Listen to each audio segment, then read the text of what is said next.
তারাবির নামাজের জামাত চলাকালীন অবস্থায় যদি কেউ মসজিদের মধ্যে ঢুকে, অর্থাৎ সে এশার নামাজ এখনো পড়ে নাই, ওদিকে মসজিদের মধ্যে এশার জামাত শেষ হয়ে গেছে, এশার জামাত শেষ হওয়ার পর মসজিদের মধ্যে তারাবির জামাত শুরু হয়ে গেছে। তো ওই অবস্থার মধ্যে ওই ব্যক্তি জামাতে অর্থাৎ তারাবির জামাতে শরিক হবে নাকি সে এশার নামাজগুলো আদায় করবে, এই বিষয়টা একটু আপনাদের সাথে শেয়ার করব।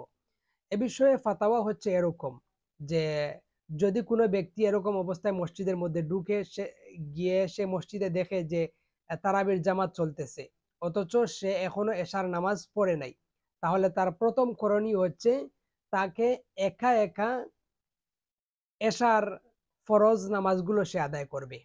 একা একা এশার ফরজ নামাজগুলো আদায় করবে। ফরজ নামাজ আদায় করার পর সে ওই জামাতে অর্থাৎ তারাবির জামাতে গিয়ে শরিক হয়ে যাবে। সে তারাবির জামাতে শরিক হয়ে ইমামের সাথে তারাবির নামাজগুলো পড়বে। এরপর সে ইমামের সাথে ভিতরের নামাজ আদায় করবে।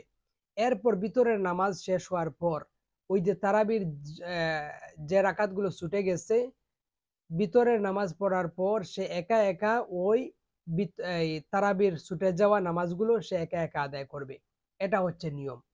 প্রথমে সে একা একা এশার নামাজগুলো আদায় করবে, ফরজ নামাজ। এরপর ইমামের সাথে জামাতে শরিক হবে তারাবির।